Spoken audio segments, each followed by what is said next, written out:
à tous. Donc cette semaine je vais vous présenter un chantier que je vous avais même pas cité dans la vidéo de la semaine dernière.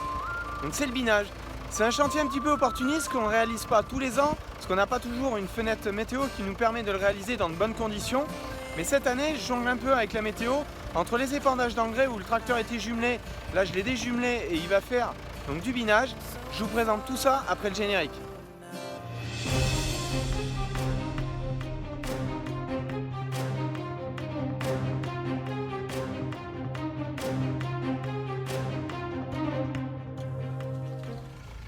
Donc pourquoi réaliser un binage? Donc déjà ça permet d'aérer un petit peu le sol.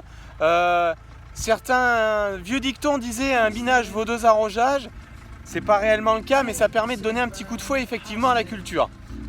L'autre avantage du binage, c'est que vous voyez ici, donc il y a pas mal de relevés d'ambroisie suite au désherbage racinaire qui lâche en termes de durée. Donc il y a toutes ces relevés. Donc là je vais réaliser, comme le temps le permet, un binage qui m'affranchira peut-être d'un désherbage au final et me permettra de donner un coup de fouet justement à la culture. Donc je vais vous présenter tout ça. On va commencer par déplier la bineuse. Donc c'est une petite bineuse, hein, comme elle ne sert pas et que je ne fais pas une très grosse surface, je ne suis pas sur un super équipement. C'est un repliage manuel. Donc on va simplement déplier ça et puis on va démarrer le chantier. Je vous ferai voir avec des images au drone.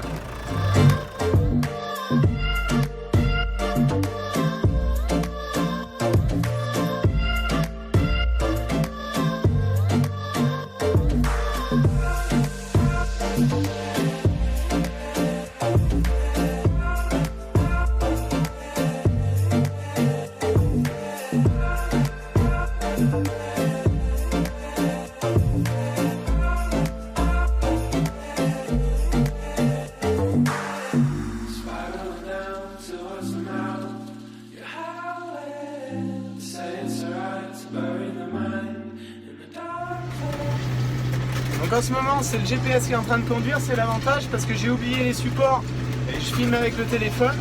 Donc comme vous le voyez derrière, conditions relativement sèches quand même. Bon, c'est de la terre qui fait beaucoup de fumée quand même, mais conditions sèches.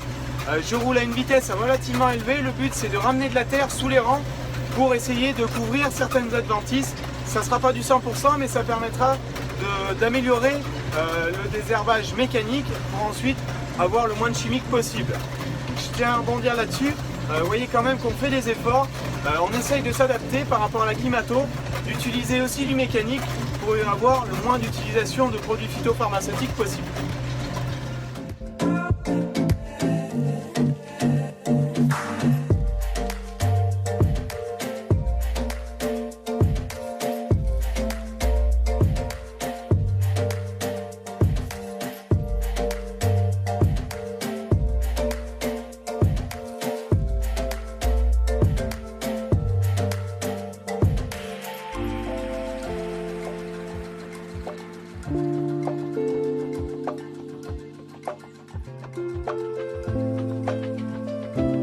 L'avantage, comme vous voyez, c'est un tracteur qui a 22 ans cette année, mais avec ce kit de chez John Deere, ça permet de le remettre au goût du jour. Comme je vous l'avais dit, j'ai ajouté donc un faisceau isobus qui permet de gérer, donc ça c'est le boîtier de l'épandeur, et dessous le boîtier du GPS que vous avez déjà vu, mais avec un volant adaptable. Vous voyez, moi je tourne pas, c'est un moteur électrique qui tourne le volant. Et la qualité de signal RTK permet d'avoir le suivi parfait des lignes, comme vous le voyez peut-être pas derrière moi.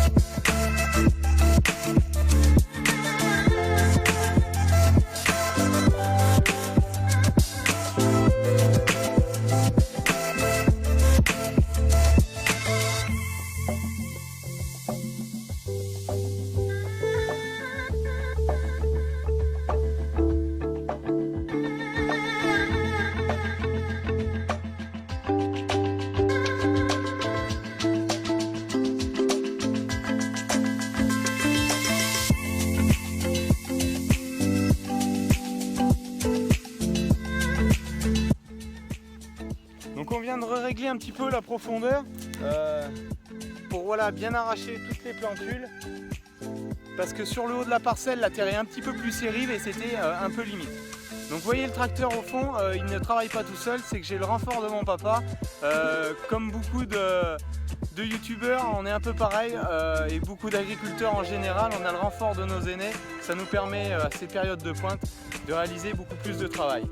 Bon allez, je vous dis à la semaine prochaine. Pendant ce temps-là, moi je vais retourner à l'atelier faire de la mécanique.